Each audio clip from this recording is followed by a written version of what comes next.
안녕하세요. 샬롬. 이 폭염에 얼마나 고생들이 많으십니까?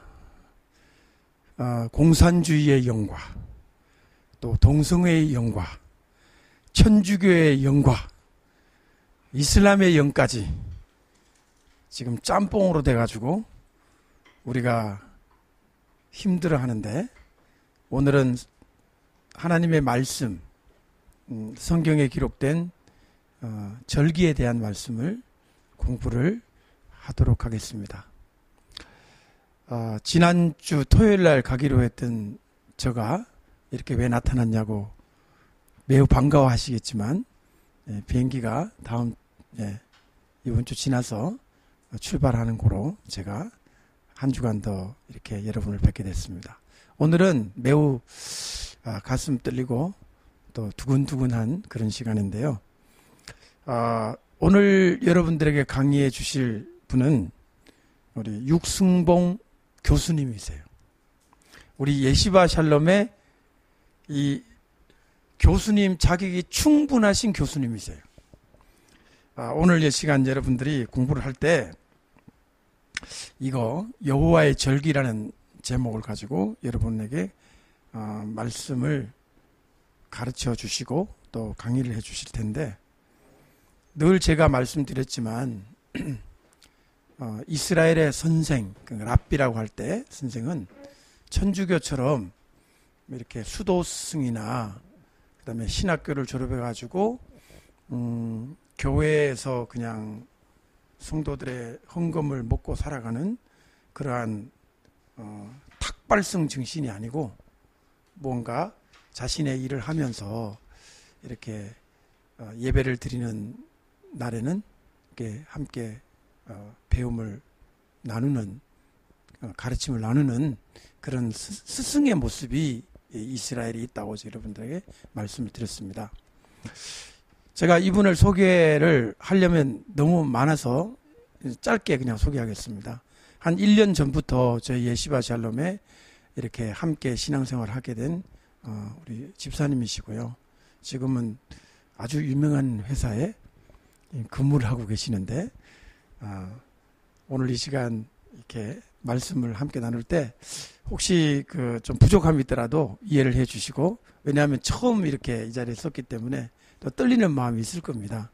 그렇지만 그냥 진실한 마음으로 속에 있는 생각을 함께 나눌 때 여러분들이 격려해 주시고 함께 기도하는 마음으로 들어주시면 감사하겠습니다. 저도 오늘 여기 앉아가지고 열심히 공부를 할 테니 여러분도 열심히 공부해 주시길 바랍니다. 이제 육승봉 교수님을 소개하겠습니다. 박수.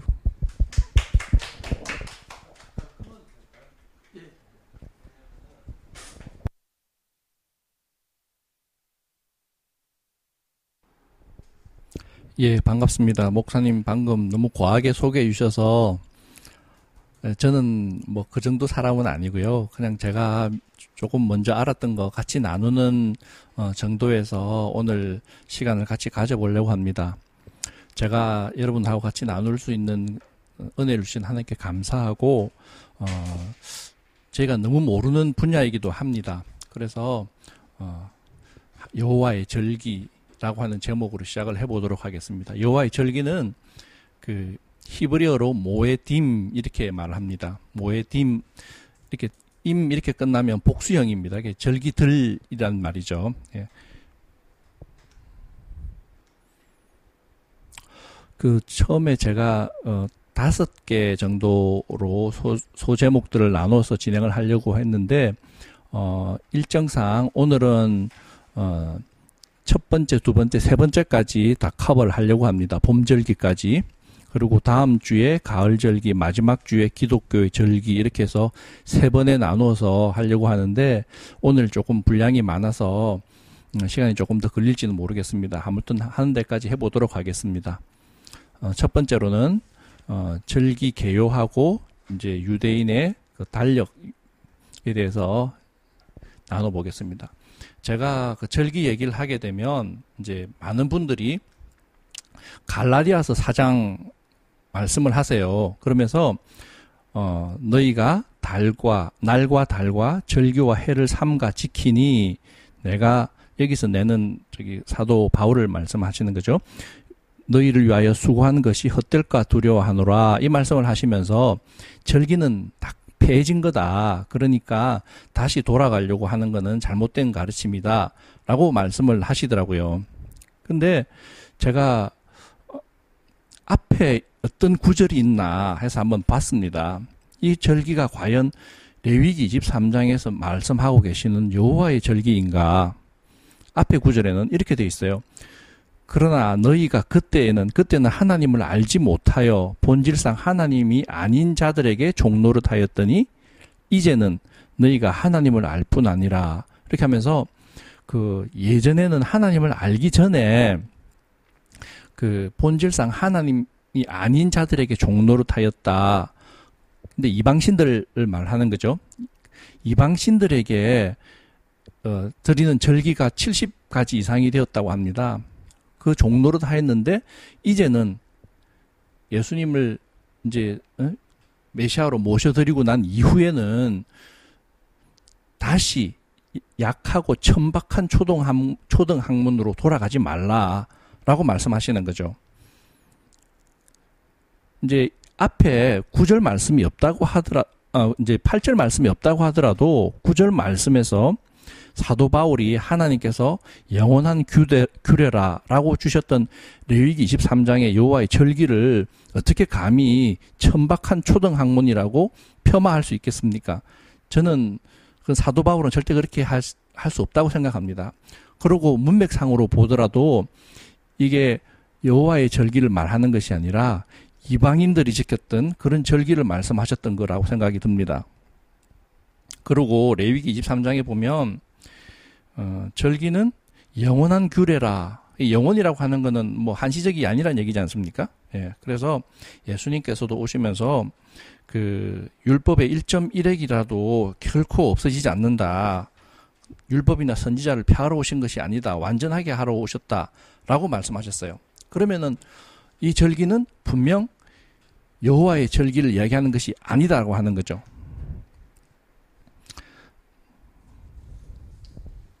그러면 우리가 이제 절기라고 하는 건 과연 무엇을 얘기하는가? 요즘 날도 많이 괜히 덥고 그래서 그 뭐 말복, 초복, 중복 뭐 그렇게 하면서 이제 이렇게 절기를 따지지 않습니까? 저희가 지키는 24절기는 다 농사와 관련이 되어 있습니다. 마찬가지로 여호와의 절기도 농사와 직접적인 관련이 되어 있습니다. 그러면 우리가 하나님께서 왜 그러면은 우리 농사 짓지도 않는 우리에게 농사와 관련된 그 절기들을 주시면서 영원히 지키라고 말씀하셨는지 이제 하나씩 알아보도록 하겠습니다. 하나님께서는 7,000년 계획을 가지고 계시는데요. 태초에 하나님이 천지를 창조하시니라 라고 하는 창세기 1장 1절 말씀은 모두 분들이 다 알고 계시리라 생각합니다. 이 부분을 히브리어 원문에서는 어떻게 표현이 되어 있냐 그러면 이제 제가 히브리어는 잘 모릅니다만 한번 읽어보겠습니다. 히브리어는 오른쪽에서 왼쪽으로 읽어 나갑니다. 베레시트, 바라, 엘로힘, 엣, 하샤마임, 바엣, 하아렛 이렇게 해서 총 7단어가 있습니다. 7단어가 있는데 그 중에 그 밑에 보이는 부분들이 영어로 번역이 되어 있는 부분이고요. 영어로 번역되어 있지 않은 부분이 2군데가 있습니다. at 그리고 바에트 요거 바라고 하는 요 부분은 영어로 번역하면 and란 말이고요. 예, at가 2번이 나오는데 이 at는 번역이 되어 있지 않습니다. 어느 번역 성경에도 없습니다. 한글 번역 성경, 영어 번역 성경에도 없습니다. 오직 원문에만 나타나는 표현입니다. 그러면 이 at가 무엇을 의미하느냐 그러면 이 at는 히브리어가 제일 처음 시작되는 글자가 알렙이고요. 맨 마지막 끝나는 게 타브입니다. 알렙 타브. 그래서 4번째, 6번째 이렇게 한 문장 안에 2번이 들어있는데 그 두 단어가 번역이 되어 있지 않습니다. 얘는 알파와 오메가란 뜻이죠. 그러면 알파와 오메가는 누구인가? 무엇을 가리키는가? 보면 계시록에 보면 예수님께서 나는 알파와 오메가다 라고 말씀을 하셨습니다. 그러면은 왜 예수님이 난데없이 창세기 1장 1절에 그것도 한 문장에 두 번씩이나 나타날까요? 이 부분은 예수님의 초림과 재림을 말씀을 하는 겁니다. 이 말씀을 주시면서 하나님께서 이사야서 46장에 보면 내가 시초부터 종말을 알렸다라고 말씀을 하고 계세요. 어떤 분들은 제가 이 얘기를 하면 무슨 뭐 종말론자 아니냐는 둥 뭐 그렇게 말씀을 하시는데, 이제 하나님이 왜 7천년 계획을 가지고 계시고 그 말씀을 토라 안에 넣어 놓으셨는지 이제 우리가 절기를 공부해 가면서 제가 종말론자인지 아닌지 한 번씩 확인해 나가도록 하겠습니다. 유대력에 따르면 지금 우리가 살고 있는 2018년이 5778년으로 계산합니다. 아담 창조한 게 기원전 3760년으로 보고 있습니다. 이건 어떻게 계산이 된 거냐? 이제 창세기에 지금 나타나 있는 건데요. 족보가 나옵니다. 성경에는 계속해서 족보가 나오는데 누가 몇 해에 누구를 낳았고, 아담은 130세에 아들을 낳았다. 또 셋은 또 105세에 에노스를 낳았다. 이렇게 해서 누가 누구를 낳고 한 나이를 다 기록을 해놨습니다. 근데 성경에는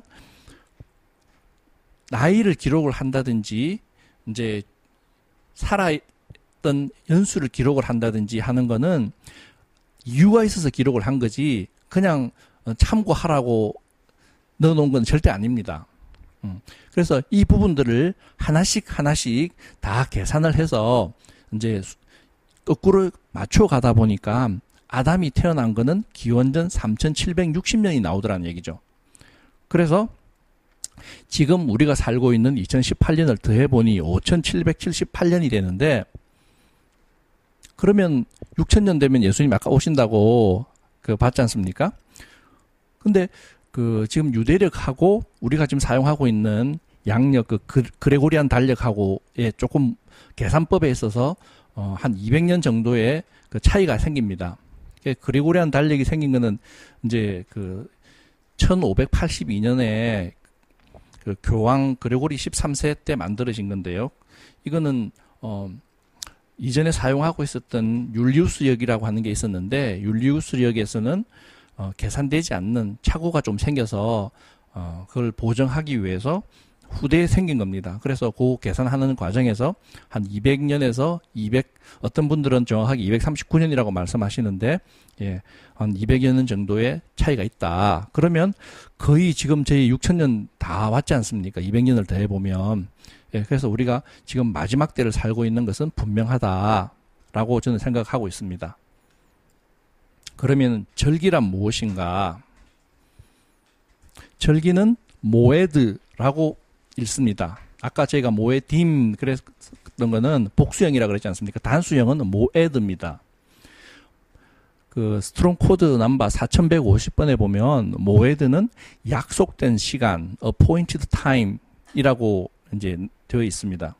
그러면 이 뭘 약속을 한 것인가? 이제 그 내용이 저희가 공부할 내용입니다. 절기는 레위기 23장에 보면 절기가 안식일 샤밧부터 시작해서 7절기가 쭉 나타나게 됩니다. 그래서 레위기 23장을 절기장이라고 합니다. 이제 골로새서 2장에 보면요. 그러므로 먹고 마시는 것과 절기나 초하루나 안식일을 이유로 누구든지 너희를 비판하지 못하게 하라. 이것들은 장래일의 그림자이나 몸은 그리스도의 것이니라. 절기는 그리스도의 그림자라고 했습니다. 그러면 실체는 그리스도라는 얘기죠. 그러면은 왜 그리스도를 나타내는데 절기를 가지고 나타냈을까요? 그 이유를 이제 담겨져 있는 뜻들이 굉장히 많이 있습니다. 그래서 절기는 메시아의 그림자이다. 메시아란 말과 그리스도란 말은 같은 말입니다. 예. 그래서 저는 이제 이후에 메시아란 말로 주로 사용을 하도록 하겠습니다. 이제 절기 때는 성회로 모이라고 말씀을 하셨거든요. 그 성회를 절기 안식일이라고 합니다. 안식일은 두 종류가 있습니다. 매 일주일마다 돌아오는 주간 안식일이 있고 절기 때마다 성회로 모이게 되는 절기 안식일이 있습니다. 절기 안식일은 그 미크라라고 얘기하는데요. 그 뜻은 리허설이란 얘기입니다. 우리가 무슨 큰 행사를 앞두고 계속 훈련하고 반복하고 하는 그런 것들을 리허설이라고 하지 않습니까? 그러면 이제 리허설을 하는데, 그러면 도대체 무엇을 위해서 리허설을 하는 것인가? 그러면 그 끝을 알게 되면, 메인 이벤트를 알게 되면 왜 리허설을 하는지 알게 되겠죠. 그 메인 이벤트가 메시아라는 겁니다. 맨 마지막은 메시아와 함께 저희가 동거하게 될 거라는 거죠. 예. 그걸 절기를 통해서 하나님께서 다 알려주시고 계시는 것입니다. 예수님께서도 정해진 시간에 이 땅에 오셨습니다. 초림을 말씀드리는 겁니다. 갈라디아서 4장 4절에 보면 때가 참에 하나님이 그 아들을 보내사, 이렇게 해서 때에 대한 얘기들이 굉장히 많이 나타납니다. 그래서 그 때는 아무 때나 얘기하는 것이 아니고 정해진 때가 있다고 하는 겁니다.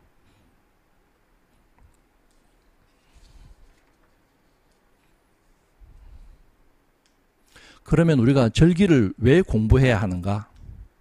첫 번째로는 절기는 땅과 인간을 향한 하나님의 구속 사역을 보여주는 청사진입니다. 또 두 번째로는 절기를 이해할 때 하나님께서 그 절기 속에 담아놓으신 그 뜻을 이해할 수 있기 때문에 개인적으로 하나님과의 더 깊은 관계 속으로 들어갈 수가 있습니다. 그 다음에 세 번째로는 절기는 예언적인 부분들이 있습니다. 그래서 그 예언적인 부분들을 공부함으로 인해서 재림을 저희가 준비를 할 수 있습니다. 이게 이제 그 재림의 시간표라고 보고요. 예수님의 초림이 있었습니다. 그 다음에 예수님이 곧 오시겠다고 말씀하셨습니다. 이제 다시 오시는 재림이 있습니다. 근데 지금 우리가 어느 정도쯤에 와 있을까요? 저는 개인적으로 재림을 곧 눈앞에 앞두고 있는 이런 마지막 때에 와 있다라고 저는 생각하고 있습니다. 왜 그런지는 여러분들이 공부를 해 가시면서 하나씩 깨닫게 되실 겁니다. 우리처럼 절기를 공부해서 하나님의 때를 이해하고 있는 사람들에게는 재림이 절대 도둑같이 임하지 않습니다. 데살로니가 전서 5장 14절에 보면 형제들아 너희는 어둠에 있지 아니하며 그날이 도둑같이 너희에게 임하지 못하리니 라고 했습니다. 절기를 알지 못하는 사람들에게는 분명히 도둑같이 임할 것입니다. 절기는 그 속에 메시아를 감추고 있기 때문에 절기의 의미를 찾아가게 되면 메시아를 만나게 됩니다. 이 절기는 종말론자들이 말하는 것처럼 몇 년도 몇 월 며칠 뭐 그렇게 해서 나오는 것이 아닙니다.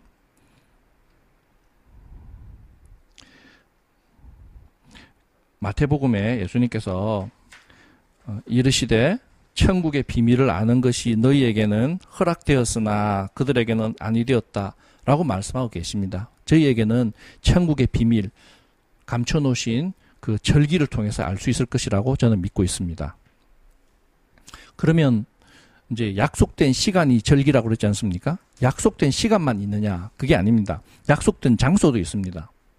약속된 장소가 어디냐? 신명기 16장 16절을 한번 읽어보면 너희 가운데 모든 남자는 1년에 3번 곧 무교절과 칠칠절과 초막절에 네 하나님 여호와께서 택하신 곳에서 여호와를 배웁되 1년에 3번은 여호와께서 택하신 곳으로 오라고 하는 겁니다. 왜 3번을 오라고 할까요? 바쁜데 1년에 3번씩이나. 하나님께서는 증인을 삼으실 때 두세 증인, 2사람 또는 3사람을 증인으로 삼아서 확증을 하십니다. 그래서 1년에 3번을 정해진 시간, 정해진 장소로 오라고 하시는 겁니다. 그럼 정해진 장소가 어딘가요? 예루살렘입니다. 여호와께서 전에 이르시기를 내가 내 이름을 예루살렘에 두리라 라고 열왕기 하에 말씀하고 계십니다. 예루살렘이 하나님이 이름을 두시겠다. 하나님 이름을 두겠다고 하는 얘기는 그곳에 있겠다고 하는 말씀이시지 않습니까? 그래서 예루살렘은 그 구원의 계획을 둘러싸고 엄청난 많은 영적 전쟁이 일어나는 곳입니다. 예수님께서 죽으시고 장사되고 부활하고 했던 모든 일들이 다 예루살렘을 중심으로 일어났던 일들입니다. 그리고 예수님 재림하실 때도 그 감람산 지금 성전산 그 맞은 쪽이 감람산인데요. 그 감람산으로 예수님께서 재림하시겠다라고 말씀을 하셨습니다. 그래서 사탄은 예루살렘에 엄청난 공격을 퍼붓고 있습니다. 지금도 중동의 화약고라고 이름 붙여지며 가장 민감한 그런 곳이지 않습니까? 그만큼 하나님이 눈동자처럼 지켜보고 계시는 곳이 예루살렘입니다. 근데 이제 저희처럼 너무 멀어서 1년에 3번씩 예루살렘으로 갈 수 없는 사람들은 그럼 어떻게 하냐? 예. 신명기 12장 21절에 보면 너는 여호와께서 주신 소와 양을 잡아 네 각 성에서 내 마음에 원하는 모든 것을 먹되 이렇게 되어 있습니다. 우리처럼 너무 멀어서 갈 수 없는 그런 환경에 있으면 각자 있는 곳에서 하나님이 주신 절기들을 기억하고 지켜 행하라 라고 말씀하고 계시는 겁니다.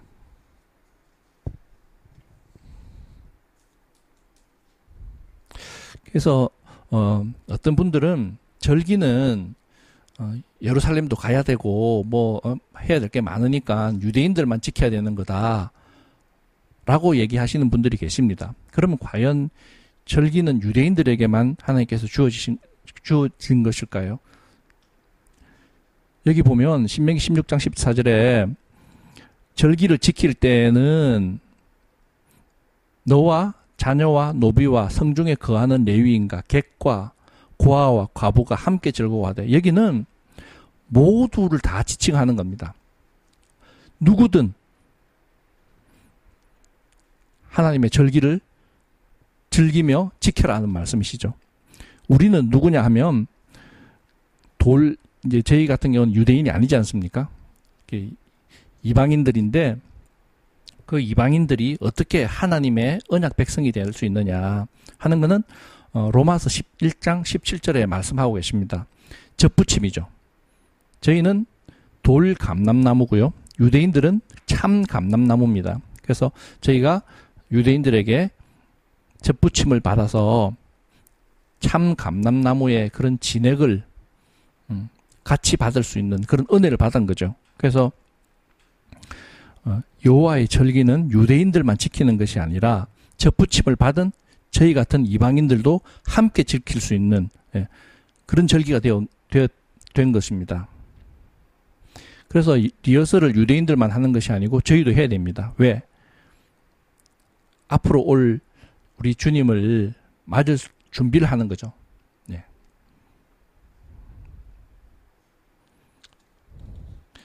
그리고 이제 성경적으로 절기를 지키는 자들에게 하나님은 마지막 때까지 함께 하실 텐데요. 마지막 때 남은 자, 세상에 무릎 꿇지 않은 자가 누구인가? 그 여자의 남은 자손, 곧 하나님의 계명을 지키며 예수의 증거를 가진 자들이 마지막 때 남은 자들입니다. 그래서 저희는 그 예수의 증거는 교회가 예수의 증거는 가지고 있는데 하나님 계명을 잘 안 지킵니다. 그래서 하나님의 계명, 하나님께서 말씀하셨던 것 충실히 잘 지킬 수 있는 그런 성실한 하나님의 자녀가 되어야 될 것입니다. 그리고 성경적으로 절기를 잘 지키는 자들에게 하나님께서 축복을 주셨는데 출애굽기 34장 24절에 보면 내가 이방 나라들을 내 앞에서 쫓아내고 내 지경을 넓히리니 내가 매년 3번씩 여호와 내 하나님을 뵈려고 올 때에 아무도 네 땅을 탐내지 못하리라. 하나님께서 지켜주시겠다는 겁니다.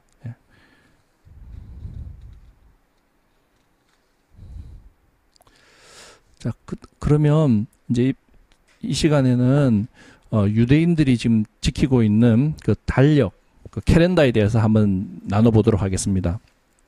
조금 복잡하게 보이실지 모르겠는데요. 참고하시게 지금 저희가 사용하고 있는 태양력, 달력을 이제 위에다가 제가 써놨습니다. 그리고 종교력이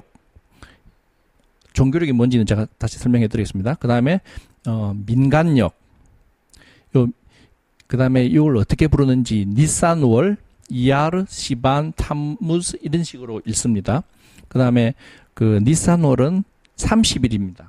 한 달이. 그 다음에 이야르월은 29일, 30, 29, 30, 29 이렇게 쭉 가는데 이제 그 해시반하고 키슬레브는 29 또는 30, 29 또는 30 이렇게 해서 조금씩 변경이 됩니다. 그래서 1년을 이제 다 가게 되면 저희는 365일이지 않습니까? 태양력은. 근데 그 유대력은 353일에서 355일이 됩니다. 최대. 그래서 조금씩 차이가 나지 않습니까? 그래서 이 차이 나는 것을 19년 동안 7번 윤달을 넣습니다. 윤달을 넣는 게 여기 아달월인데요. 여기는 제가 이렇게 비워놨습니다. 아달월 한 달 전에 여기다가 윤달을 집어넣습니다. 그렇게 해서 19년 동안 7번 윤달을 집어넣게 되면 태양력하고 맞춰지게 됩니다. 그리고 이제 니산월은 아빕월이라고 하기도 합니다. 그 다음에 이야르월은 시브월, 뭐 티슈린 에다님, 해시반은 불 이렇게 읽히기도 합니다. 성경에 보면 뭐 아달월 그런 게 많이 나와요. 근데 아달월은 도대체 뭐냐? 아달월은 이제 1년의 끄트머리에 있는 달입니다. 예, 어떨 때는 아달월이 2달이 나올 수도 있겠죠. 윤달이 있는 해는. 예. 그리고 이건 저는 참고로 금식이라고 하는 부분들을 이제 알려드리려고 넣었는데요. 그 절기상 하나님께서 금식하라라고 명령하신 것은 대속제일 하루밖에 없습니다. 나머지 절기들은 금식하라는 말이 없습니다. 근데 이제 성경에 보면 그 4월의 금식, 5월의 금식, 7월의 금식, 10월의 금식이라고 해서 4번의 금식하는 월이 있어요. 이제 이 부분들은 전부 다 예루살렘하고 성전 멸망 관련된 그런 날들로 금식을 이제 지정을 하고 금식일로 지키고 있습니다. 저희가 이제 절기과 관련된 것들은 첫 번째 달 니산월에 유월절, 무교절, 초실절 이렇게 세 절기가 함께 모여 있습니다. 그 다음에 이제 여기서부터 초실절부터 50일이 되면 오순절이 됐는데요. 오순절은 이제 시반월에 들어가 있습니다. 날짜는 조금씩 변경이 됩니다. 그 다음에 이제 7번째 달인 티슈리월에 나팔절, 대속제일, 초막절 이렇게 또 모여 있습니다. 그래서 그 6월절부터 오순절까지를 봄절기라고 얘기하고 있고요. 요 나팔절, 대속제일, 초막절 이 세 절기를 가을절기라고 얘기합니다.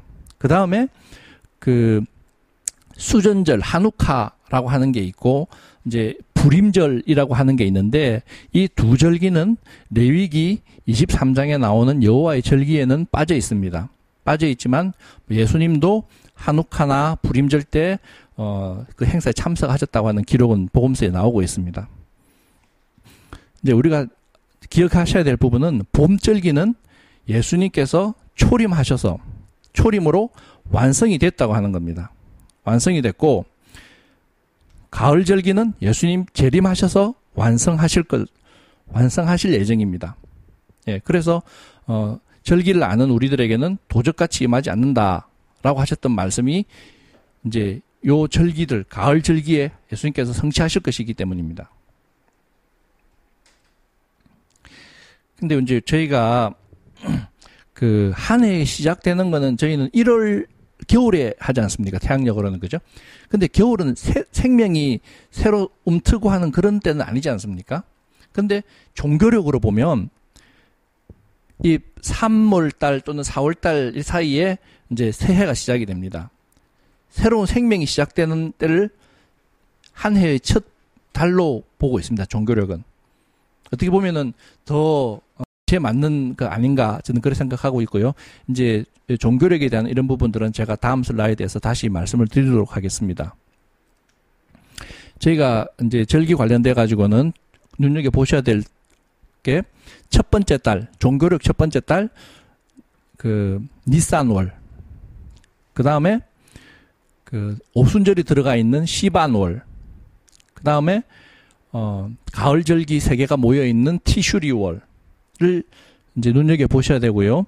또 하나의 참고로는 아부월, 예, 아부월에는 굉장히 가슴 아픈 역사를 가지고 있습니다. 그래서 아부월, 예, 아부월은 제가 다시 설명드릴 거고요. 저기 보면 종교력하고 민간력이 6달 차이가 나지 않습니까? 예. 유대력 시간도 6시간이 저희보다 빠릅니다. 예. 그래서 그 유대력으로서 이제 1시 그러면 저희는 7시가 되고요. 예. 1월 그럼 7월이 되고 그렇습니다. 예. 이제 종교력 아까 말씀드렸던 종교력이 어떻게 생긴 것인가?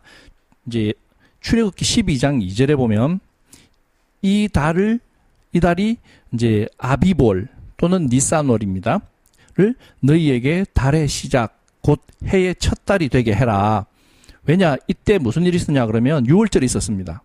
출애굽했던 그 사건이 있었던 그 달을 기준으로 하나님께서 해의 첫 달이 되게 하라 라고 말씀을 하셨습니다. 성경에 그 창세기 1장 1절부터 출애굽기 12장 1절까지는 민간력을 사용하고 있고요. 출애굽기 12장 2절부터 계시록 끝까지는 종교력을 사용하고 있습니다. 그래서 차이가 노아 홍수 같은 것 이따가 보이실 텐데 그럴 때 사용하는 것은 민간력이고요. 그 이후에 출애굽 이후에 생긴 것은 종교력입니다. 그다음에 저녁이 되고 아침이 된다. 아침이 되고 저녁이 되는 게 저희는 통상적인 그런 0시부터 시작하니까요, 저희는. 근데 그 성경적으로는 저녁이 되고 아침이 된다라고 얘기하고 있습니다. 근데 저녁은 어둠이고 아침은 이제 아침이라고 하는 거는 이제 모닝을 얘기하는 것이 아니라 해 떠 있는 시간을 다 아침이라고 합니다. 그래서 저녁이 시작되는 것은 저녁 6시경을 얘기합니다. 해가 지는 시간. 그 다음에 저녁 6시부터 그 다음날 아침 6시까지가 저녁 시간이 되고요. 아침 6시부터 오후 6시까지가 이제 낮 시간이 됩니다. 그래서 여기서는 아침이라고 표현한 게 오전 6시부터 오후 6시까지를 얘기하고 있는 것입니다. 이제 창조 사건, 이제 창세기 보면 나오는데요. 여기 보면 저녁이 되고 아침이 되니 이는 첫째 날이니라 둘째 날이니라 이렇게 해서 총 6일째까지는 저녁이 되고 아침이 된다는 표현이 있는데 7일째 되는 날에는 안식일이죠. 그때는 저녁이 되고 아침이 된다는 표현이 없습니다. 저녁이 된다는 말이 없습니다. 왜 그럴까요? 이게 절기 공부하시면 이제 나중에 그 맨 마지막 절기가 초막절인데요. 아시게 돼요. 초막절에 빛의 축제를 하게 됩니다. 밤새 불을 밝혀서 어둠을 없애는 겁니다. 예수님과 함께 있는 안식일, 메시아 왕국, 그럴 때는 어둠이 없다는 얘기입니다. 네. 밝음만 있다는 얘기입니다.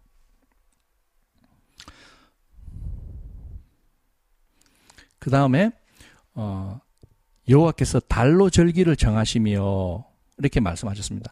해로 하는 것이 아니라 달로 절기를 정합니다. 아까 제가 보여드렸던 유대력이 다 달을 기준으로 되어 있는 겁니다. 태양력은 이제 사람들이 만드는 거고요.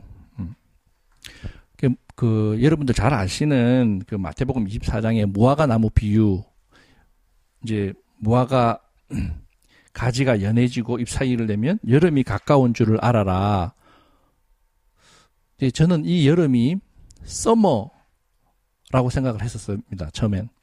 근데 왜 그러면 여름이 왔다고 예수님께서 말씀하셨을까? 그럼 이 여름은 뭘까?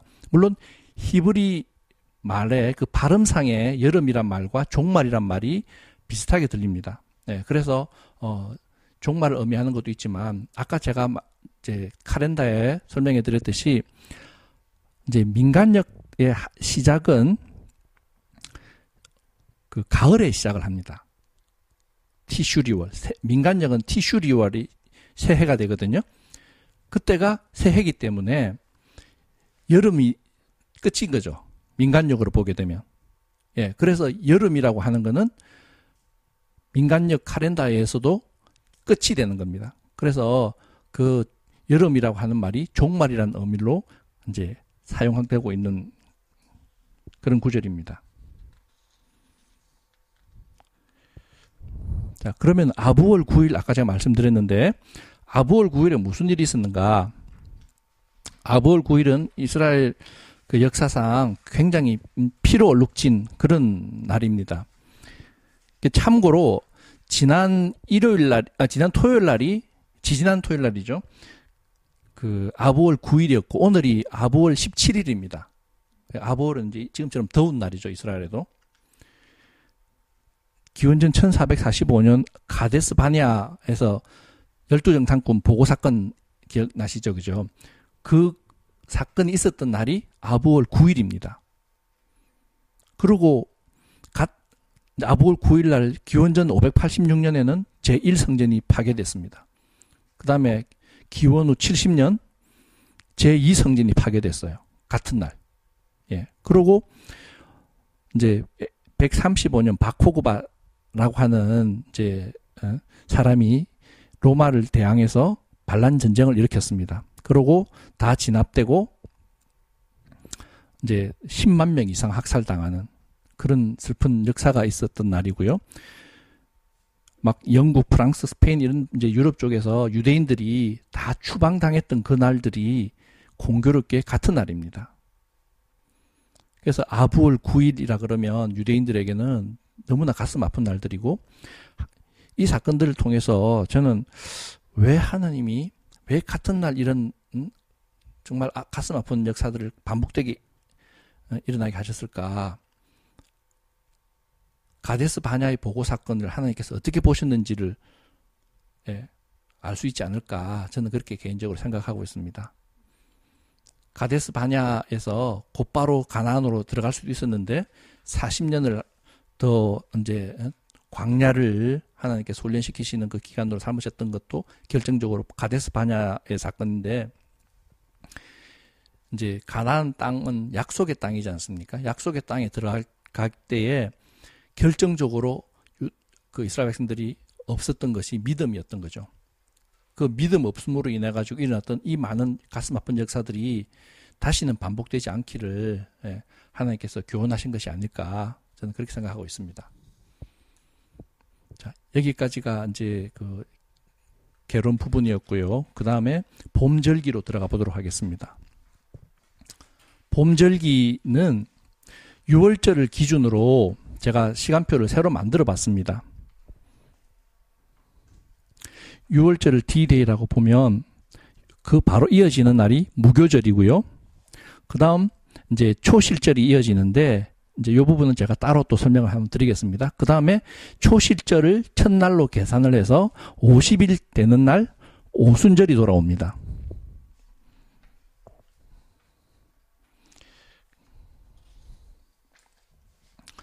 그러면 이제 6월절 일주일 전부터 누룩 제거하는 일을 합니다. 집안에서 이제 혹시 누룩이 없는지 이제 하나씩 다 이렇게 촛불을 켜고 찾게 됩니다. 이 주간에 무슨 일이 있었느냐? 이제 D-4일 니산월 10일 날 예수님께서 예루살렘 입성을 하십니다. 그때 이제 요 날 일주일 전날 나사로를 살리는 그런 기적을 행하십니다. 그래서 이스라엘 백성들은 예수님을 메시아라고 막 이렇게 생각했겠죠. 그래서 예수님을 종려나무 가지를 흔들면서 막 환영을 하게 됩니다. 그 사건이 니산월 10일에 있었습니다. 그 다음에 예수님께서 성전에 들어가셔가지고 이제 막 장사하는 사람들 상을 엎으시고 했던 그 사건들, 성전 종화 사건이 마태복음 21장, 마가복음 11장에 기록이 되어 있습니다. 이게 누룩 제거하셨던 사건입니다. 예수님께서. 아까 제가 초반에 절기는 메시아의 그림자다라고 말씀드렸지 않습니까? 우리는 절기를 보면서 계속 메시아와 어떤 연관이 있는지를 집중적으로 이제 초점을 맞춰서 보도록 하겠습니다. 그리고 같은 날 니산월 10일 날 유월절 양을 선택을 합니다. 죽이는 것이 아니고 선택만 합니다. 선택을 해서 묶어놓게 되는데요. 이제 성전에 그 번제단 있지 않습니까? 번제단에다가 양을 묶어놓게 됩니다. 각자 가정마다 사용하는 그 양은 집에서 보관을 하고 있고 잡아놓고 있고요. 이제 이스라엘 전 민족을 위해서 백성을 위해서 하는 그 양은 번제단 뿔에 묶여놓게 됩니다. 그러고 나흘 유월절 날 잡게 되는데 이제 왜 묶어놓느냐 그러면 흠이 있는지 없는지 확인하는 겁니다. 흠이 있는 걸로 드리면 안 되니까. 그런데 본디오 빌라도가 마지막으로 최종적으로 난 이 사람한테 죄를 못 찾았다 라고 흠이 없다라고 공언을 하게 됩니다. 그것도 몇 차례씩이나. 그리고 6월절 날 당일날 니산월 14일입니다. 니산월 14일은 꼭 기억하시기 바랍니다. 6월절. 오전 9시 되면 아침 제사 드리는 시간인데요. 이 시간에 이제 양을 묶어 놓습니다. 양을 묶어 놓고 이제 성경에는 제3시라고 되어 있습니다. 제3시. 아까 제가 말씀을 하나 잘못 드렸는데 요 시간에 제단 번제단 뿔에 묶습니다. 예, 번제단 뿔에 묶고요. 요 때는 뿔에다 묶는 것이 아니고 그 성전에 보관을 하게 됩니다. 그 다음에 오후 3시에 이제 저녁 제사 드리는 시간인데요. 이제 이 시간에 실제로 양을 죽입니다. 예수님께서도 제9시에 돌아가셨어요. 십자가에서. 예, 정확하게 같은 시간에 예수님께서도 6월절 그 양 잡는 시간에 돌아가셨고 6월절 양이 되셨습니다. 그리고 이제 예수님께서 십자가에 들어가시고 이제 했는 그날이 무교절 날입니다. 이제 무덤에 들어가셨던 날이 무교절이고 이제 초실절은 그 보리 추수하는 데가 초실절입니다. 보리 추수. 초실절 날 부활을 하셨어요, 예수님께서. 그 다음에 오순절 때는 밀추수를 하게 됩니다. 밀추수하는 날이 오순절이고요. 예. 이날 성령을 보내주셨습니다. 그래서 이제 차례대로 6월절부터 해서 하나씩 이렇게 살펴보는 것으로 시작하도록 하겠습니다.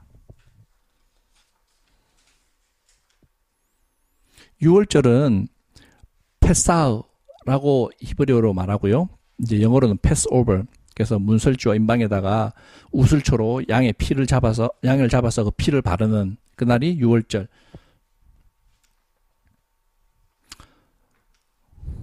이달 열흘에 이달이 니산월입니다. 니산월 열흘 10일 날 양을 취하고 이제 나흘 날까지 간직하라 그랬지 않습니까? 14일까지. 14일 날이 6월절 날입니다. 니산월 14일. 그래서 예수님께서 이제 흠이 없음을 빌라도가 나는 그에게서 죄를 찾지 못하였노라 라고 꽝꽝꽝 이렇게 하게 됩니다. 흠 없는 6월절 어린 양이 된 거죠. 예. 이제 산헤드린 공회에서도 이제 재판하고 예수님을 죽일 수 있었어요. 그들에게도 종교 재판에서 사람을 죽일 스데반처럼 죽일 수 있는 권한이 있었어요. 근데 왜 굳이 로마 총독인 빌라도한테 예수님을 보내서 정치범으로 몰아서 이제 십자가형을 받게 했는가 하는 이 부분들을 한번 생각을 제가 해봤는데요. 이제 이 부분은 그 나중에 다음 슬라이드에 나오는데 붉은 암송아지를 잡는 예식이 있습니다. 붉은 암송아지 잡는 그 예식에 보면 붉은 암송아지는 대제사장이 죽이지 않습니다. 예. 그래서 대제사장이 여기다가 예수님한테 종교적인 죄를 뒤집어 씌워서 죽일 수 없고, 예. 이방인의 손에 빌라도 이방인 손에 넘겨서 죽이게 하는 그런 일들이 벌어졌다고 저는 보고 있습니다. 그래서 이거는 제가 다음에 다시 설명해 도록 하겠습니다. 그 다음에 6월절 준비할 때는 6월절 한 달 전에 성전세를 받습니다. 성전세를 받기 위해서 세금 징수원들을 각지로 이제 파견을 하게 됩니다. 그래서 여러분들 잘 아시고 계시는 그 예수님께서 베드로한테 말씀하셔가지고 이제 낚시를 던지면 고기가 올라올 텐데 그게 한 세겔 나올 거다. 그러면 너하고 나를 위해서 반 세겔씩 내야 되니까 내라. 라고 했던 그 장면이 이제 여기에서 나오는 얘기입니다. 그러면 성전세는 뭐냐? 성전세는 그 생명을 속전하는 것 목적으로 드려지는 겁니다. 누구나 예외 없이 부자나 가난한 사람이나 다 반세겔입니다.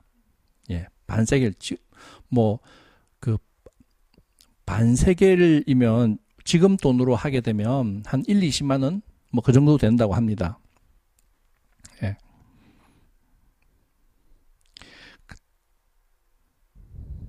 그 다음에 이제 도로 보수를 하게 되는데요. 도로 보수는 왜 하느냐? 그러면 이제 각지에서 이제 1년에 3차례 예루살렘으로 올라오라고 했으니까 올라오게 될 거 아닙니까? 그럼 순례자들을 위해서 이제 그 길에 이제 사람이 이제 길 가다가 죽으면 땅에다 그냥 파묻어 버린다는 거죠. 땅에다 파묻어 버리니까 오는 그 길에 무덤이 있을 수도 있는 거예요. 근데 겉으로 보기에는 모르는 거죠. 그걸 평토장이라고 합니다. 평토장. 이렇게 봉분이 있으면 무덤이라는 걸 알 텐데 봉분도 없고 그냥 땅에다 길에다 파묻어 버렸기 때문에 그래서 그 사람들을 보내서 그런 평토장 하는 곳에다는 페인트 칠을 하게 됩니다. 여기는 사람 죽어 있는 무덤입니다. 라고 하는 걸. 왜냐하면 그 무덤을 지나오게 되면 부정케 되니까. 네, 그러면은 그 성전 예식에 참석을 못하게 되거든요. 네, 그래서 그 표시를 하게 되는 도로 보수 작업을 하게 되고 그 다음에 붉은 암송아지를 잡아서 정결케 하는 재를 만듭니다. 이제 여기가 성전산입니다. 성전산.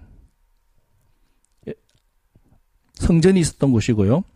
여기는 지금 그 감남산입니다.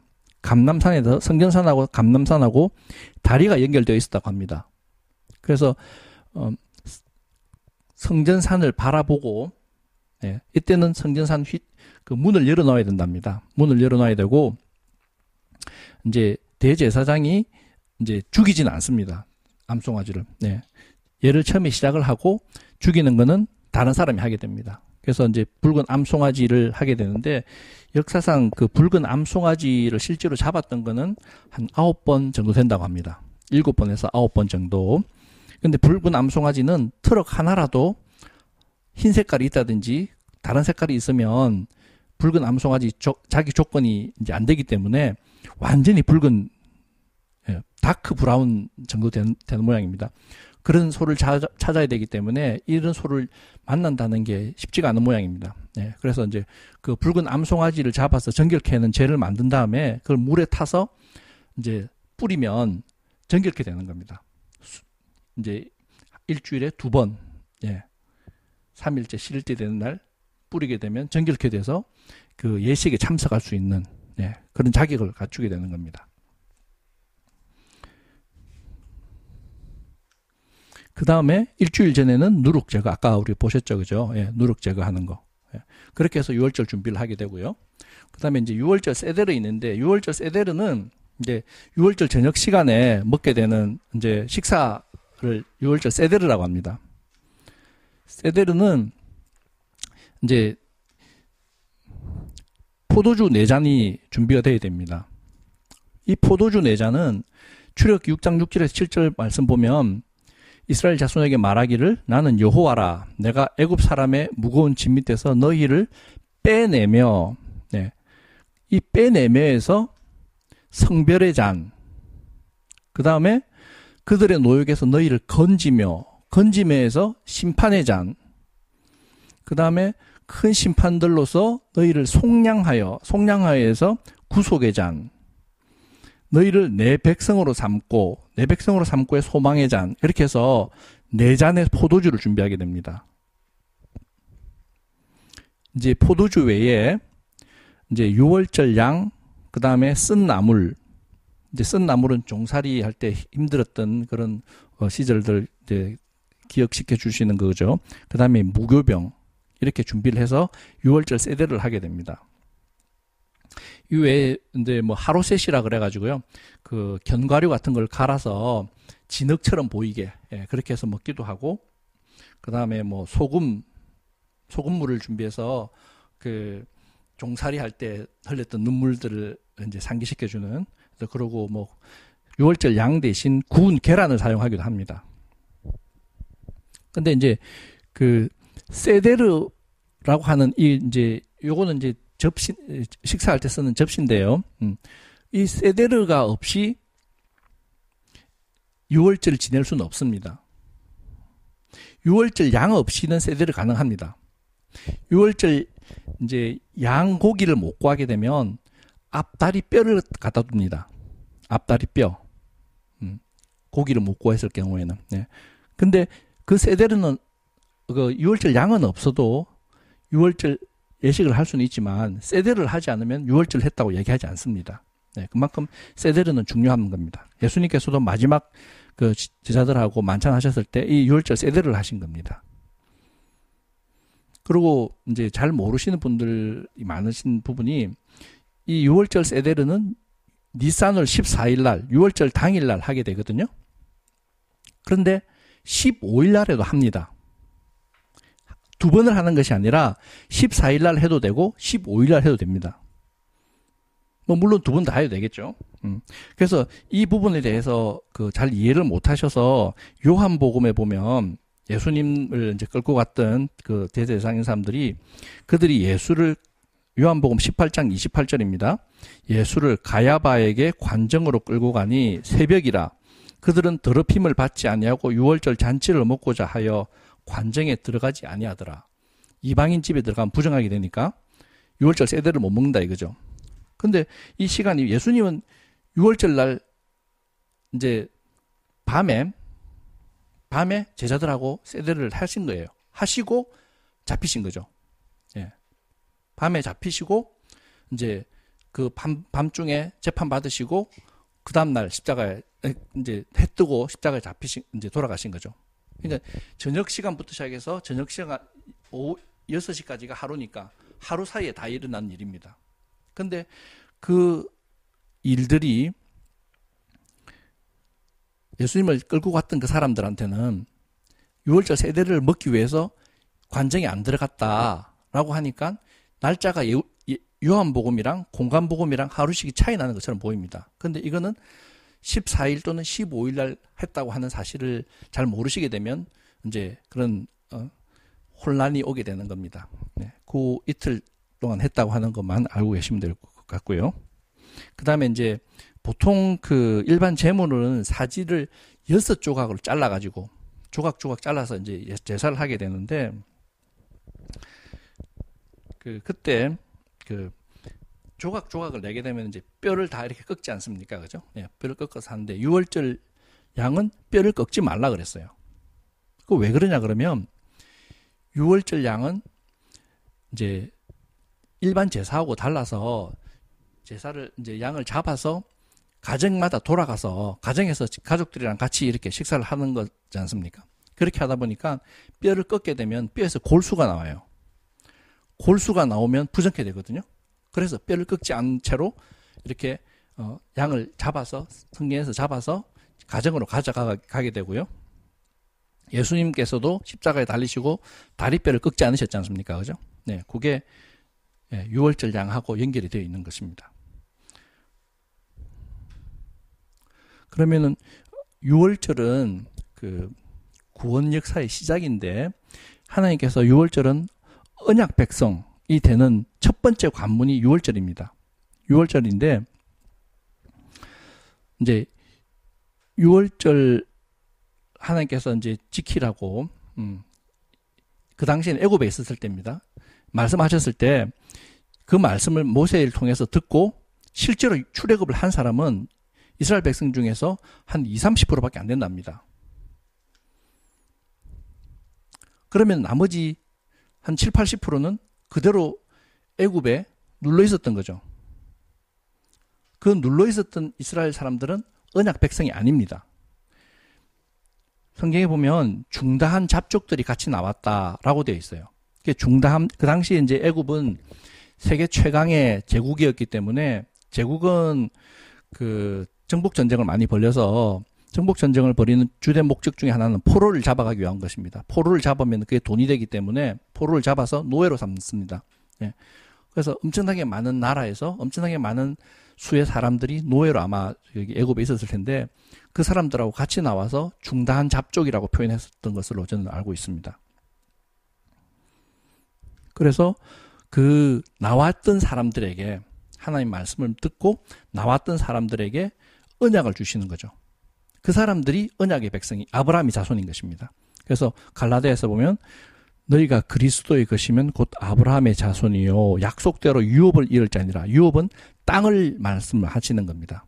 아브라함에게 주어진 땅은 그 이집트 나일강에서 유브라데 강까지입니다. 엄청나게 넓은 땅입니다. 지금 이스라엘 저 정도가 아니고 훨씬 넓습니다. 예. 그러면 6월절의 의미는 무엇인가? 6월절은 구원 여정의 시작입니다. 출애굽 전 과정이 구원의 여정입니다.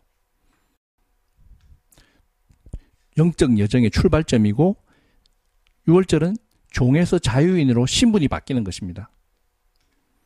그 다음에 세상과 대적하는 겁니다. 그 당시 애굽에서 양은 신으로 섬김을 받고 있던 그런 존재였는데 그 신을 죽여서 피를 바른다고 하는 것은 세상과 맞서는 겁니다. 만약에 하나님께서 약속대로 구해주지 않으면 그 사람들은 그 다음날 해 뜨면 칼날에 다 죽게 되는 겁니다. 예. 그 다음에 떠남의 결단이 있어야 합니다. 이스라엘 백성 가운데 한 80%가 떠남의 결단이 없어서 종의 신분으로 그대로 애굽에 머물러 있었던 것입니다. 이제 이 떠남이라고 하는 부분에 아브라함도 내 본토 친척 아비 집을 떠나라고 했고요. 그래서 아브라함의 개인적인 구원의 여정은 떠남부터 시작을 하는 것입니다. 저희도 마찬가지입니다. 예. 말세 때 마지막 때 그 계시록에 바벨론에서 나오라고 하지 않습니까? 그것도 떠남의 결단. 우리가 지금 살고 있는 곳이 하나님께서 바벨론이라고 보고 계시는 것입니다. 그래서 떠남이 있어야 합니다.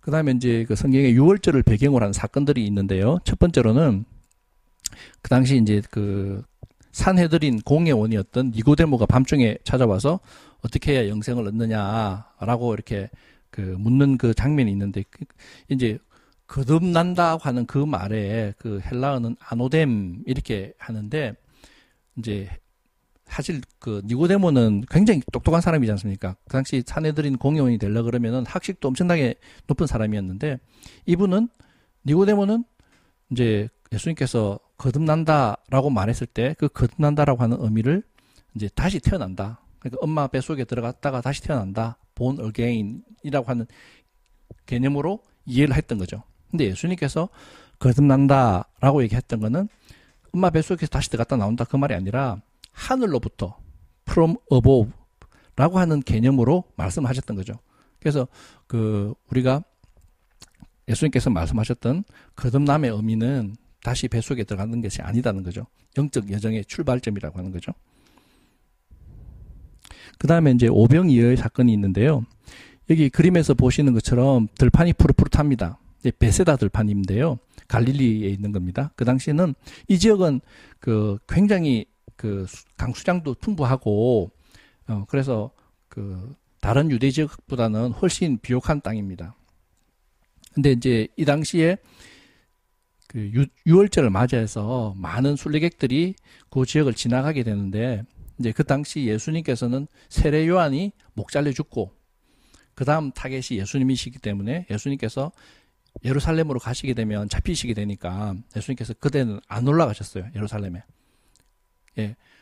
그 시기에 순례객들이 이제 예수님께로 오게 됐던 거고요. 그 순례객들에게 예수님께서 보리떡 5개 이렇게 했죠. 보리떡이 그 초실절이 보리떡 추수하는 거라고 했지 않습니까? 그러니까 6월절 그 점이 보리 가지고 추수해서 이제 막 이렇게 돋아나는, 예, 그렇게 하는 시절인 거죠. 그래서 들판들이 파릇파릇합니다. 예, 보리 추수하는 그 시기이기 때문에. 그 다음에 빈들이다 이렇게 표현했는데, 빈들이라고 하는 거는 출애굽했을 때 그 상황을 재현을 시켜주는 겁니다. 그 처음에 출애굽하고 났을 때 봤던 그 큰 들을 하나님께서는 그 오병이어 사건을 통해서 빈들이다라고 이제 표현을 하셨고요.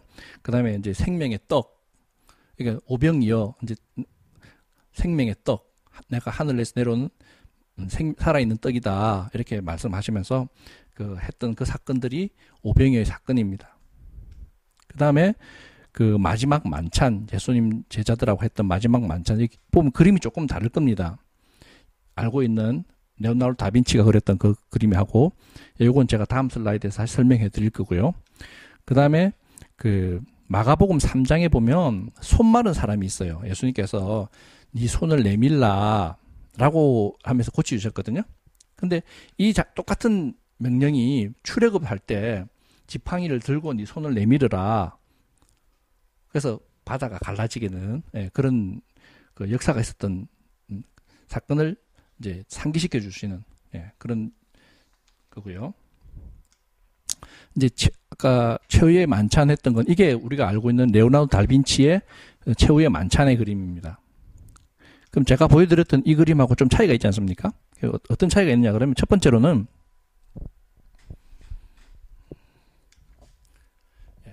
시간을 보면 레오나르도 다빈치는 이렇게 밝은 낮 시간이었어요. 그죠? 근데 6월절 만찬은, 세데르는 저녁 10시경부터 시작을 합니다. 그래서 한 12시까지 하거든요. 그러니까 시간이 좀 틀린 거예요. 낮에 하지 않습니다. 그래서 이 그림은 저녁 시간, 밤 시간을 나타내고 있죠. 그죠? 그 다음에 이렇게 의자에 앉아서 식사하는 거는 나중에 후대에 있었던 일이지, 예수님 당시에는 이렇게 의자에 앉아서 식사하지 않았어요. 이렇게 바닥에 이렇게 비스듬하게 기대가지고 이렇게 식사를 했습니다.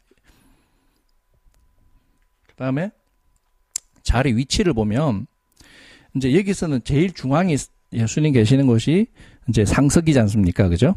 네, 상석이고, 이제 이렇게 해서 이제 제자들 가운데서도 높은 순서대로 이렇게 앉았던 걸로 보이는데, 여기는 이분이 예수님입니다. 이 자리가 상석입니다. 그리고 예수님 품에 기대 누워있던 자라, 예수님 사랑하는 자, 이 요한입니다. 요한이고, 예수님께서 떡을 찍어서 입에 넣어주셨던 바로 옆에 있던 사람이, 이 사람이 그 가룟 유다입니다. 그 다음에 여기 말석에 앉았던 사람이 베드로입니다. 이 보면 왜 말석인지 알 수 있냐면, 요 세수대야 있죠, 그죠? 세수대야는 말석에 놔둡니다, 앞에. 그리고 예수님께서 발 씻길 때 베드로부터 씻기세요. 베드로가 수제자라서 맨 처음 씻겼다 그렇게 생각하고 계시는데, 그게 아니라 베드로가 말석에 앉아 있었기 때문에 먼저 씻기신 거예요. 예. 그리고 이 사건이 있기 전에 무슨 일이 있었냐 그러면, 누가 크냐라고 하는 사건이 있었습니다, 제자들 간에.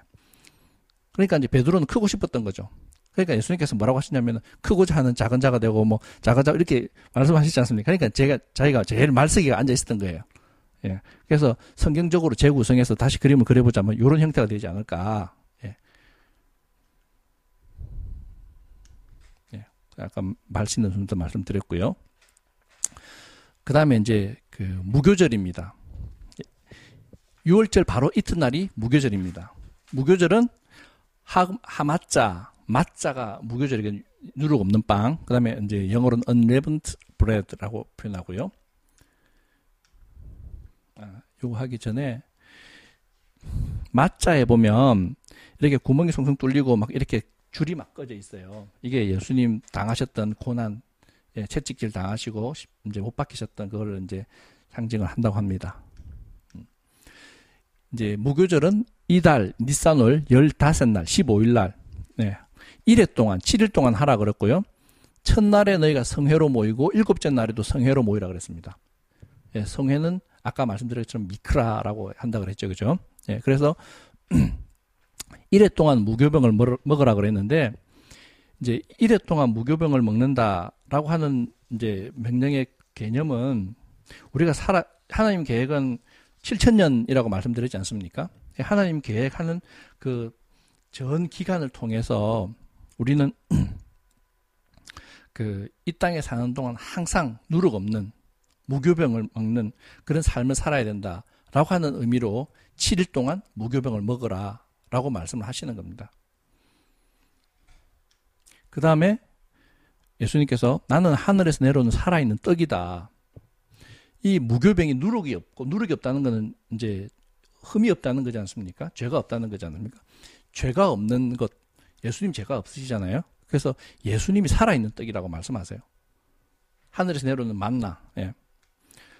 예수님이 태어나신 것도 베들레헴인데요. 베들레헴은 베이트라고 하는 말과 레헴이라고 하는 두 단어가 이제 합성된 건데, 베이트는 집을 말합니다. 하우스. 레헴이라고 하는 이제 빵이라는 얘기는. 그래서 결국은 베이커리라는 얘기죠. 빵집. 예수님께서 하늘에서 내려온 살아있는 떡인데 태어나신 것도 빵집에서 태어나신 거예요. 베들레헴. 네.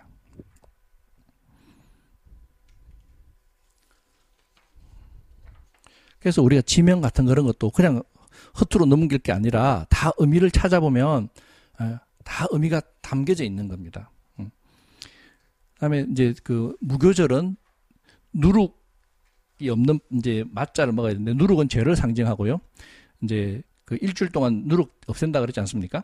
그래서 촛불하고 깃털하고 나무 숟가락을 가지고 촛불을 밝히고 이제 깃털로 나무 숟가락에다가 누룩을 쓸어 모읍니다. 그래서 그 촛불은 토라를 의미하고 깃털은 성령, 나무 숟가락은 십자가를 상징합니다. 그래서 모아서 이제 흰 세마포에 쌉니다. 모아진 누룩을. 그래서 이제 집 밖에다가 이제 가지고 나가서 이렇게 불을 태우게 됩니다. 예수님께서도 성문 밖에서 죽음이 당하셨지 않습니까? 그죠? 예. 그래서 예수님 시체를 가져다가 향품과 함께 세마포로 쌌더라. 이렇게 되어 있습니다.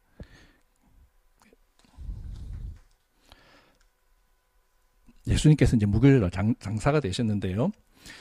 그 아까 세마포에 사는 거를 이제 무교병을 이제 그 6월절 세대를 할 때 세 토막으로 자릅니다.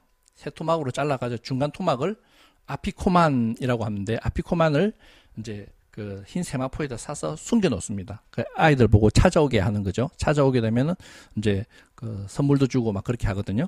그래서 예수님께서 이렇게 세마포에 싸셨던 거, 싸셔서 무덤에 들어가셨던 것을 상징을 하게 되고, 모든 애굽 사람들이 장자를 이제 다 죽었으니까 매장한 날이 니산월 15일 날이었습니다. 무교절이죠. 그래서 사람이 만일 죽으면 죄를 범함으로 그를 죽여 나무에 달고 이제 그날에 장사하라고 됐어요.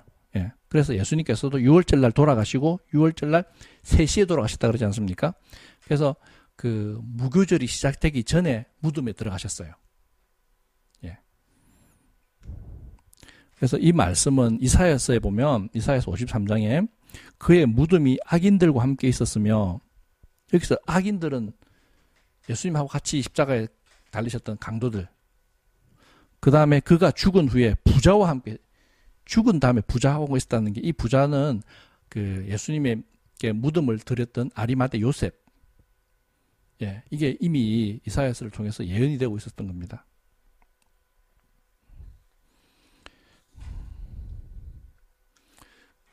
그 다음에 이제 그 봄절기에 누룩을 제거해야 되는데 어떤 누룩들이 있느냐.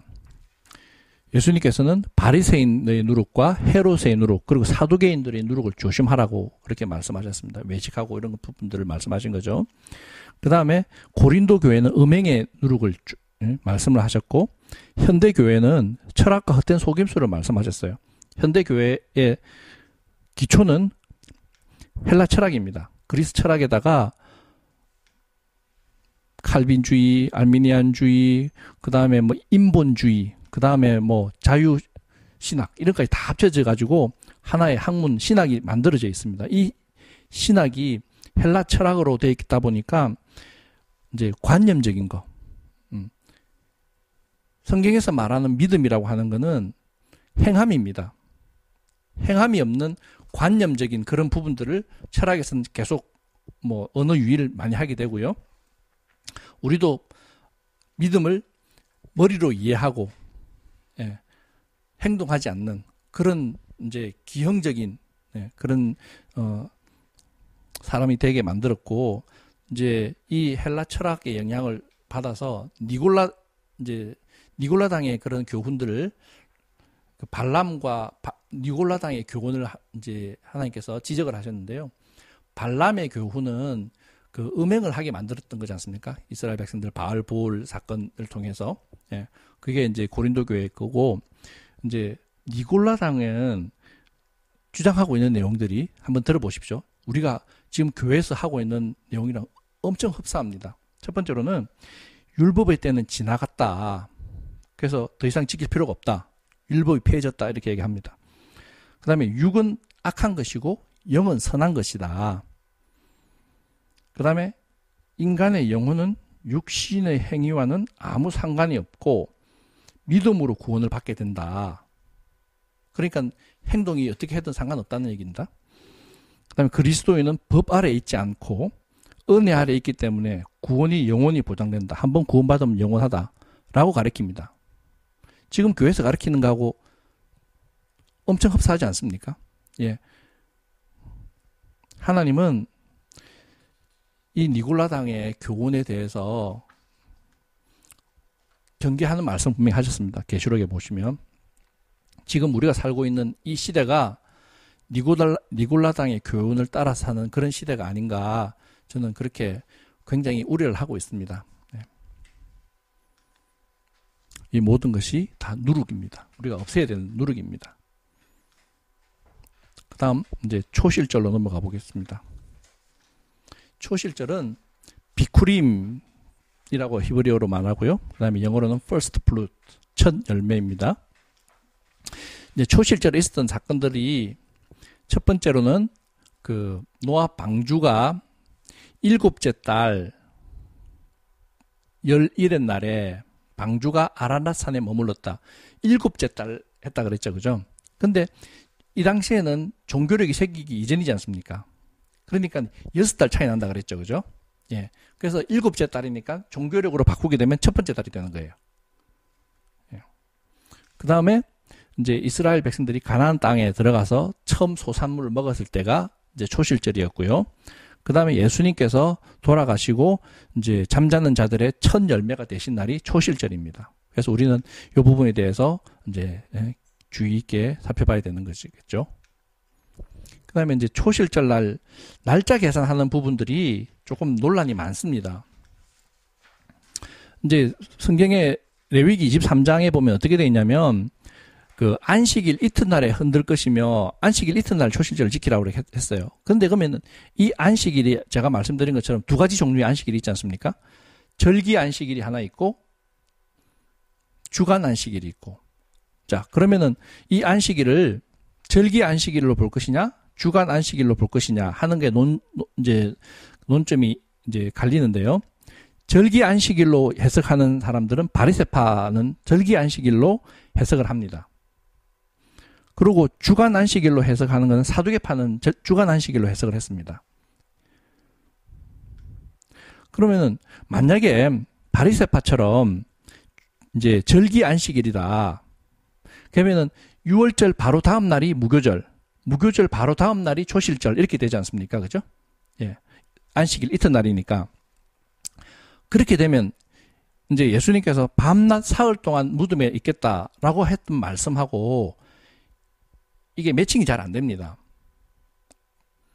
이제 교회에서는 금요일 날 예수님 돌아가시고 일요일 날 부활하셨다. 그래서 이제 길게는 1.5일 정도인데 금요일 하루, 토요일, 일요일 이렇게 3일이라고 이제 말을 하지 않습니까? 근데 밤낮 사흘, 요나가 물고기 뱃속에 들어갔던 것처럼 밤낮 사흘을 있겠다라고 말씀하셨던 말씀이 바리새처럼 해석하게 되면, 절기 안식일로 해석하게 되면은 이렇게 서로 충돌이 생기는 거죠. 그러면 그 히브리 원문에는 뭐라고 되어 있는가? 이제 히브리 원문에는 샤밧으로 되어 있습니다. 샤밧. 네. 이게 만약에 절기 안식일이었다 그러면 미크라라고 표현을 했을 텐데요. 예, 샤밧으로 표현이 되어 있습니다. 왜 저도 사두개파가 이해했던 샤밧이 맞다라고 이제 하는지 그 이유를 설명을 해보겠습니다. 이제 아까 보셨던 그 타임라인입니다. 타임라인인데 6월절 날 예수님께서 돌아가시고 무교절 날 이제 요날 이제 3시에 돌아가시고 시작하기 전에 무덤을 들어가셨지 않습니까? 그죠? 만약에 바리새파처럼 요 바로 다음 날이라 그러면 이게 3일 밤낮이 있을 수가 없어요. 그런데 바리새파 같이 해석을 한다 그러면 요 사이에 일주일 동안에 7일 동안 이제 그 절기 행사를 하라고 했으니까 한 번은 안식일이 돌아오지 않습니까? 주간 안식일이. 그 다음 날이 초시절이다라고 보는 게 맞다고 생각되는 거는 저는 예수님께서 돌아가신 거는 목요일 날 돌아가셨어요. 6월절 날이 목요일이었어요. 지금으로 계산을 하게 되면. 네. 그래서 목요일 날 이제 오후 3시에 돌아가시고 3시에서 6시 그 사이에 한번 4시나 5시나 모르겠지만 그 사이에 무덤으로 들어가신 거죠. 예, 들어가셔서 이제 낮 시간을 밤낮 사흘이니까 3번의 낮 시간이 있고 3번의 밤 시간이 있지 않습니까?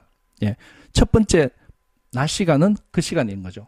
그 다음에 밤낮 있었던 거죠. 그리고 이제 요날 이제 안식 후 첫날 부활하셨으니까 예, 그 안식일은 절기 안식일이 아니고 주간 안식일이거든요.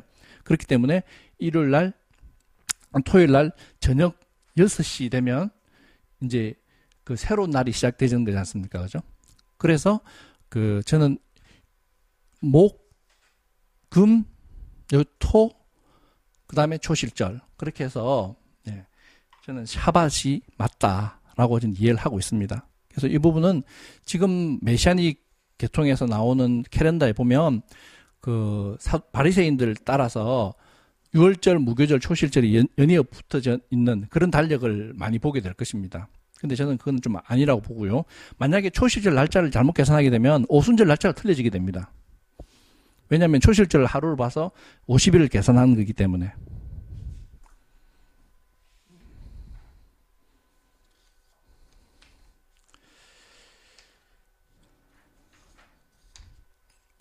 자, 이제는 아까 제가 말씀드렸던 이 부분이고요. 날짜가. 이제 오순절입니다. 오순절은 77절 또는 맥추절이라고 부르기도 하고요. 이제 히브리어는 샤브옷 이렇게 표현합니다. 영어로는 펜테코스트라고 얘기하고요. 이제 밀 추수하는 예, 절기입니다. 아까 설명드린 것처럼 50일을 계산하라고 되어 있어요. 예, 곡식단이 이제 오멜이라고 합니다. 그래서 오멜 카운팅, 오멜 개수라고 얘기를 하거든요. 그래서 50번째 되는 날이 오순절이다. 예.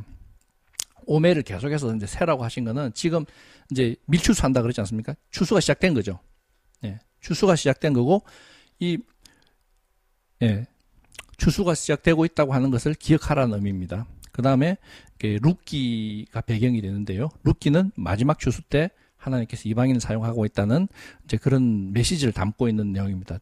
아주 훌륭하고 착한 며느리 얘기가 아니고, 예, 굉장한 다른 깊은 뜻을 가지고 있는 그런 책입니다. 이방 교회는 오르바 이제 같은 교회도 있고, 룻 같은 교회도 있습니다. 그래서 우리는 오르바 같은 교회가 되어서는 안 되고, 룻과 같은 그런 교회가 되어야 되겠죠.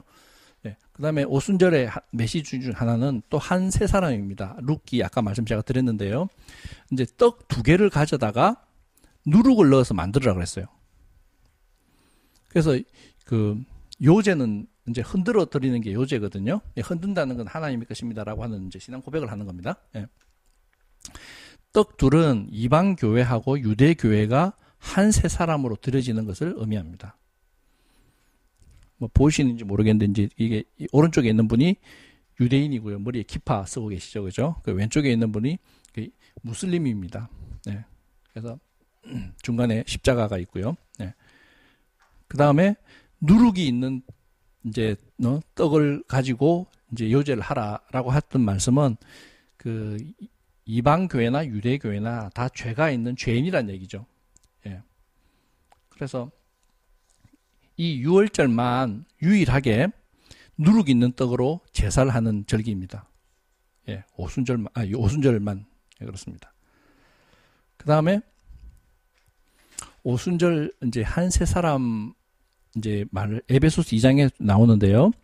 중간에 막힌 담을 자기 육체로 허시고 이렇게 이제 본문 말씀을 이제 대부분의 분들은 그 예수님께서 돌아가셔가지고 하나님하고 우리 사람들 사이에 있는 그 담이 무너졌다. 이제 성전 휘장이 찢어진 것처럼 이제 그렇게 설명을 많이들 하세요.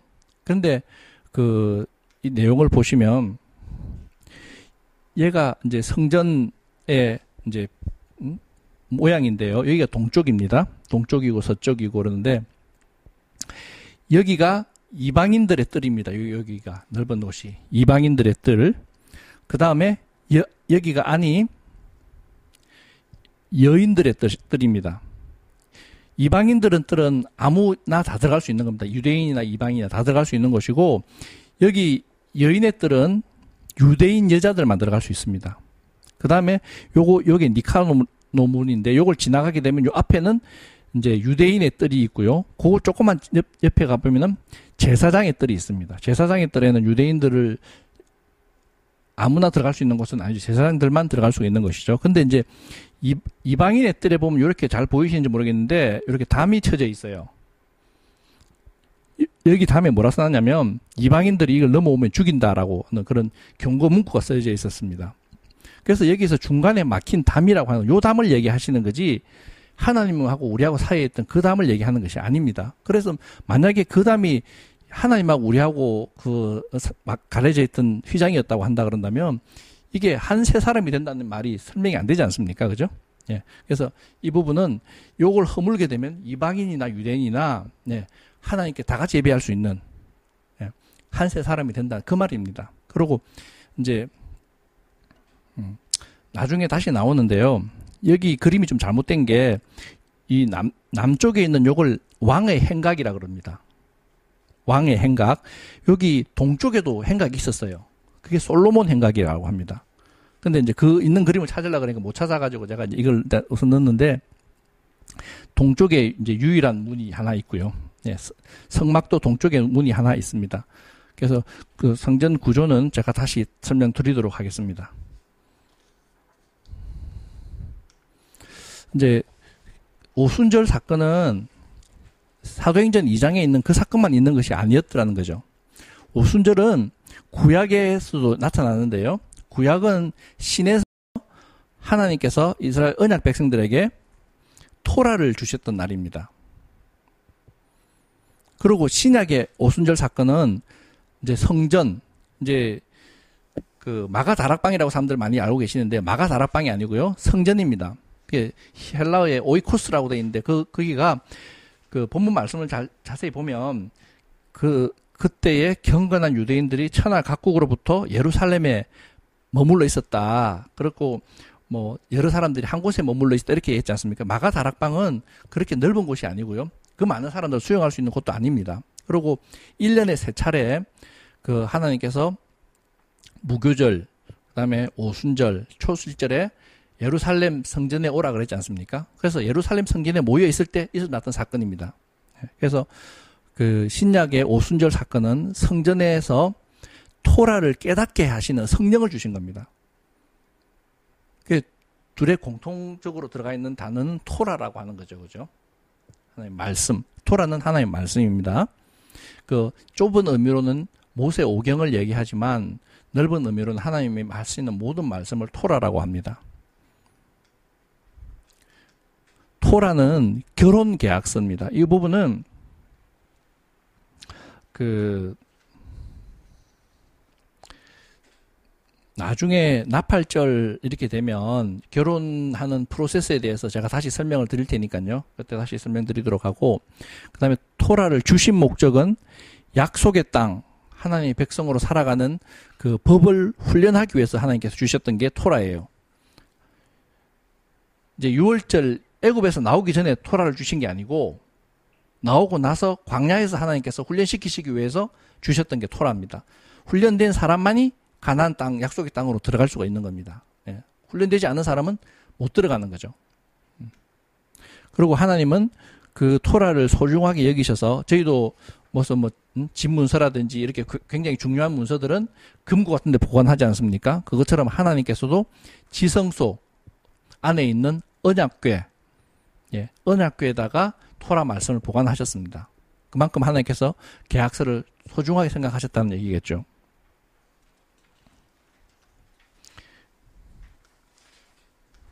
오순절의 그 의라고 한다면 이제 사도행전에 보면 오순절 사건이 나타나는데요. 그 사건은 이방인의 구원이 시작되었다고 하는 의미에서 굉장히 큰 의의를 갖고 있습니다. 이제 이 사건 이후로 막 그 사도 바울 또 뭐 베드로 뭐 여러 사건들이 벌어지고 있죠. 예. 그 다음에 성령을 보내주신 것은 이제 결혼식 때 신랑이 담보물을 신부에게 주고 떠나는 거하고 똑같은 의미입니다. 그게 성령을 주신 겁니다. 우리가 성령 그러면 막 병 고치고 뭐 기적이 일어나고 하는 그런 거를 주로 생각을 하시는데, 그거는 이제 그 성령을 주신 참뜻에 대해서 이해를 잘 못하기 때문에 그런 겉으로 드러나는 현상적인 부분만을 말씀을 강조했던 거고요. 성령을 주셨던 본원적인 그 목적은 다른 데 있습니다. 그래서 구약과 신약에 있었던 그런 사건들은 동일한 사건, 예, 토라에 관련된 토라를 주시고 토라를 깨닫게 해주시기 위해서 또 성령을 보내주신 사건이고, 그래서 같은 사건이고요. 그래서 이제 그 사도행전 2장에 보면 그 처음 이제 교회가 시작되었다라고들 많이 말씀을 하시는데, 교회 처음 시작한 거는 이제 사도행전 2장이 아니고요. 그 광야 교회부터 시작을 합니다. 광야에서. 그래서 그 스데반 이제 집사가 했던 그 말씀에 보면 시내산에서 말하던 그 천사와 우리 조상들과 함께 광야 교회에 있었다라고 말씀하고 있었어요. 예. 광야 교회에서 있었고, 교회라는 단어가 처음 등장, 교회는 이제 히브리어로 카할 그렇게 표현을 하는데, 그 이삭이 야곱한테 축복하는 그 장면에서 처음 나타나요. 그래서 창세기 28장 3절에 보면 전능하신 하나님이 내게 복을 주시어 내가 생육하고 번성하게 하여 내가 여러 족속을 이루게 하시고, 라고 족속이란 표현이 카할, 교회란 얘기입니다.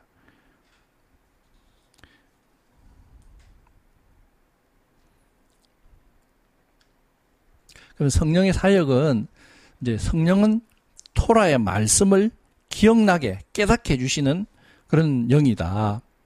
이제 요한복음 14장 26절에 보면 보혜사 곧 아버지께서 내 이름으로 보내실 성령, 그가 너희에게 모든 것을 가르치고 내가 너희에게 말한 모든 것을 생각나게 하리라. 이게 성령의 하시는 일입니다. 예. 왜 그러면 이 성령을 하나님께서 보내셔야 하는가? 처음에 하나님은 이스라엘 백성들에게 그 돌판에다가 직접 하나님 손으로 쓰셔가지고 이제 10가지 말씀들, 10계명을 주셨어요. 근데 그걸 주셨더니 사람들이 귀를 막고 그 마음을 금강석이 다이아몬드지 않습니까? 다이아몬드보다 딱딱한 건 없다고 하잖아요. 그렇게 딱딱하게 하나님의 말씀을 이제 순종하지 않았던 거죠. 그러니까 하나님께서 새 영을 너희 속에 두어서 이제 너희에게 부드러운 마음을 주겠다. 네, 딱딱한 마음으로는 이 돌판에 새겼던 말씀들이 새겨지지가 않으니까 부드러운 마음을 주셔가지고 마음판에 새기시겠다고 하는 겁니다. 그래서 우리 마음에다가 돌에 새긴 거는 구약의 오순절 사건이고, 마음판에 새기셨던 사건은 신약의 오순절 사건입니다. 예.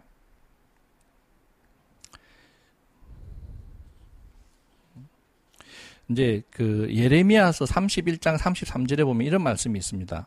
그러나 그날 후에 내가 이스라엘 집과 맺을 언약은 이러하니 곧 내가 나의 법을 그들의 속에 두며 그들의 마음에 기록하여 나는 그들의 하나님이 되고 그들은 내 백성이 될 것이라. 여호와의 말씀이니라. 하나님이 왜 이런 토라 말씀을 주시고 그들은 내 백성이 되고 나는 하나님이 되고자 하느냐. 하나님은 정말로 우리의 하나님이 되고 싶어 하시는 거예요.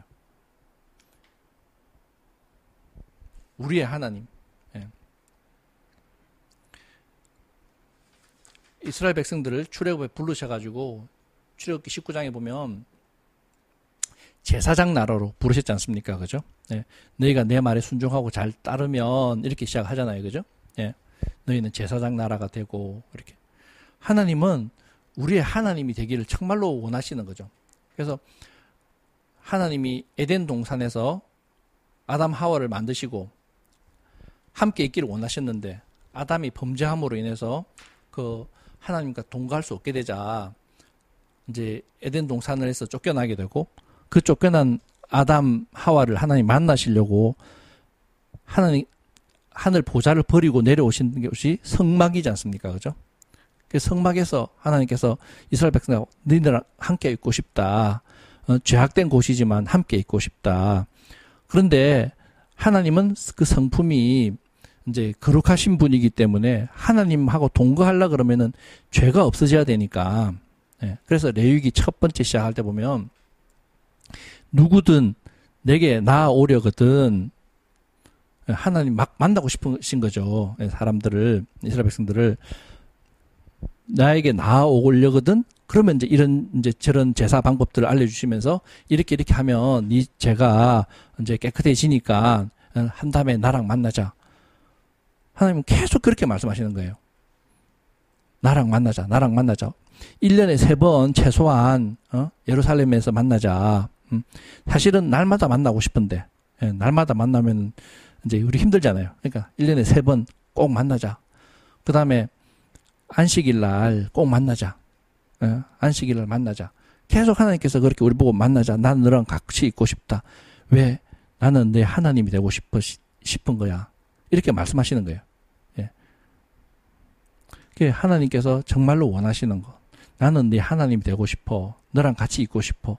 라고 하는 메시지입니다. 예. 이 메시지를 우리 마음 중심에다가 이제 잊지 말고 꼭 기억하시는 그런 시간들이 되었으면 좋겠고요. 그래서 오늘 말씀해드렸던 그런 절기, 6월절, 무교절, 초실절, 이 초실절, 그 다음에 오순절까지 이 봄절기인데요. 이 봄절기는 예수님께서 초림하셔가지고 다 완성을 시키셨어요.